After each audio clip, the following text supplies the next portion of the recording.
Bonjour à tous, alors aujourd'hui on va voir ensemble le métier de pêcheur, donc du niveau 1 à 200. On va voir un peu tout ce qu'il y a à savoir sur ce métier, comment bien l'évoluer, tout ça. Donc premièrement, mon onglet métier, on va regarder ça. Le pêcheur, voilà. Là vous avez la liste en fait de tous les crafts possibles, donc toutes les recettes que vous pourrez réaliser du niveau 1 à 200.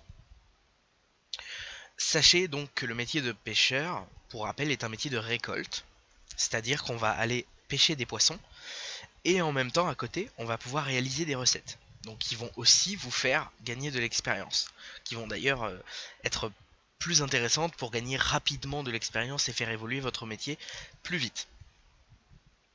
Donc sachez aussi une chose, pour l'évolution du métier au niveau des crafts, les recettes, tout ça, euh, essayez toujours de faire des recettes qui ont un niveau plus proche de votre niveau.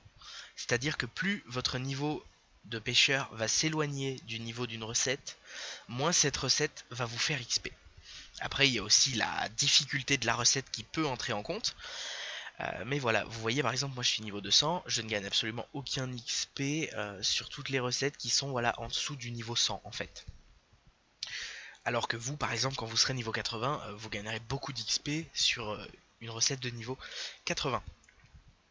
Donc essayez de toujours faire évoluer vos recettes, les crafts que vous faites, en fonction de votre niveau.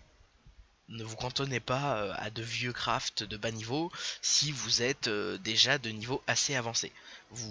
Ça pourrait être du gâchis de poisson, ce serait pas forcément intéressant. Donc déjà, vous allez avoir toute une liste de poissons que vous allez pouvoir récolter tous les 10 niveaux. Le goujon, c'est le premier poisson que vous allez pouvoir récolter. 10 niveaux plus tard, pêcheur niveau 10, vous pourrez récolter la crevette. 10 niveaux encore après, vous pourrez récolter la truite, etc. C'est dans cet ordre-là. La truite, ensuite le crabe, ensuite le poisson chaton, ensuite le poisson pané, ensuite la carpe, la sardine, le brochet, le cralamour. Et c'est comme ça, 10 niveaux, 10 niveaux, ça monte de 10 niveaux à chaque fois, pour arriver jusqu'au niveau 200. Ensuite on a l'anguille, on a la dorade, la perche, la raie, la lotte, le requin marteau, le bar, la morue, la tanche, l'espadon, et pour finir au niveau 200, le poiscaille. Dans la plupart des métiers, on s'intéresse souvent, pour les métiers de récolte, à tout ce qui est de la localisation de certaines ressources. On sait que par exemple certains arbres sont plus présents dans telle ou telle zone, même maintenant que les ressources ont été encore plus réparties dans le monde qu'elles ne l'étaient avant depuis la mise à jour 2.30, il y a toujours certaines ressources qui sont parfois présentes seulement dans une zone ou seulement dans quelques zones bien définies, on ne peut pas les trouver partout. Mais pour le métier de pêcheur, encore plus maintenant, c'est beaucoup plus homogène à ce niveau-là. Vous allez trouver de tous les poissons un peu partout. Avant, il y avait quand même une grosse distinction entre les poissons de mer et les poissons de rivière. Et cette distinction, elle ne se fait quasiment plus. Donc là, par exemple, vous voyez, on est au port de Madrestam, qui est quand même une des meilleures zones de pêche. Qui est donc un endroit où on pêche en mer, donc des poissons qui sont censés être des poissons de mer. Et pourtant, on va trouver maintenant des tas de poissons qui ne sont absolument pas des poissons de mer. On se retrouve tout de suite pour un petit exemple sur une map que je connais. Voilà, donc sur la carte, vous pouvez voir qu'on est vraiment au bout du port, donc vraiment face à la mer. Donc on est censé trouver que des poissons de mer. Et là, on regarde un peu les poissons qui sont présents, et qu'est-ce qu'on voit? Poisson chaton, donc déjà qui n'était trouvable qu'en rivière avant la mise à jour de 2.30. Du crabe, ça c'est bon. Carpe, voilà, la carpe est un poisson de rivière, tout le monde le sait. Un poisson pané, du goujon, pareil, qui est censé être un poisson de rivière. Du goujon encore, goujon, poisson chat. Donc ça c'est un exemple qui va tout simplement vous faire comprendre qu'en fait maintenant les poissons vous les trouverez partout. À partir du moment où il y a de l'eau et que vous voyez qu'il y a des poissons, donc dans la plupart des zones de toute façon maintenant on les trouve, vous pouvez vous mettre à pêcher, il n'y a plus de distinction de il faut aller dans telle ou telle zone, vous pêcherez de tout dans toutes les zones. À peu près. Après, il y a certainement des zones où il y aura une plus grosse répartition peut-être de gros poissons, d'autres non. En tout cas, moi de mon expérience que j'ai, je vous recommande quand même la zone du port de Madrestam. Après, il arrive qu'elle soit souvent très fréquentée. Donc si elle l'est trop, vous pouvez aussi aller ailleurs. La cité de Suffolkia est un très bon endroit pour pêcher. Il n'y a pas grand monde qui pêche là-bas, les gens sont plutôt sur Madrestam. Après, il y a aussi la presqu'île des Dragueufs, le territoire des Porcos, le cimetière d'Amakna, tout autour du cimetière d'Amakna, la rivière Kauai, la côte d'As. Tout ça, c'est déjà un peu plus fréquenté. Vous aurez aussi toute la plage des Calanques d'Astrub. Là, on va pouvoir trouver du poisson. On va aussi en trouver dans un lac souterrain euh, dont l'entrée, il me semble, à l'HDV des mineurs à Astrub. Où vous aurez pas mal de poissons avec des étoiles, je pense. Parce que c'est pas très connu. Vous aurez aussi même du poisson sur Grob. Pour vous dire à quel point il y en a maintenant. Vous en aurez aussi sur la côte par ici. Et puis vous en aurez aussi un peu sur Otomaille. Donc voilà, après pour le poiscaille, forcément vous en aurez sur l'île de Frigost, et le poiscaille, lui, vous ne l'aurez que sur l'île de Frigost. C'est toujours, voilà, la ressource niveau 200 est toujours une ressource propre à Frigost, c'est ça dans tous les métiers, hein. Le bûcheron a le tremble, le mineur a l'obsidienne, l'alchimiste a le perce-neige, et puis le paysan a le frosties. Voilà, la ressource niveau 200 est toujours sur Frigost. Voilà, voilà.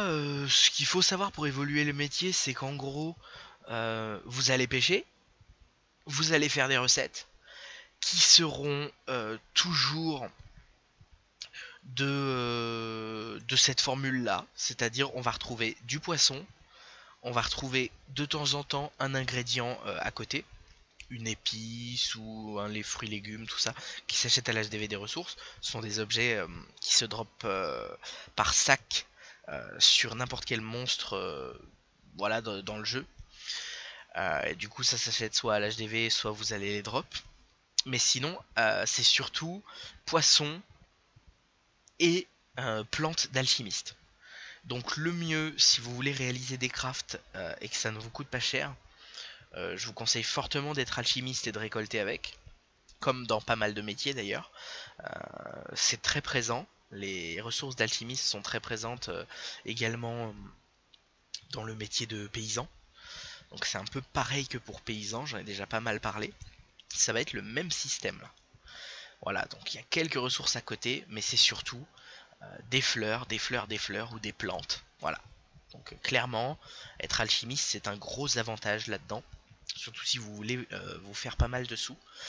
Je conseille aussi souvent, il y a des recettes qui donnent de l'énergie et d'autres qui donnent des points de vie. Favorisez le plus possible les crafts qui vont vous donner des poissons qui rendent de la vie et pas de l'énergie. Vous vendrez beaucoup mieux les consommables qui rendent de la vie. Ils sont beaucoup plus utilisés. Je vais activer mes métiers. Ah oui, petite parenthèse pour ceux qui ne sauraient pas. C'est comme ça que l'on s'inscrit dans le livre des artisans.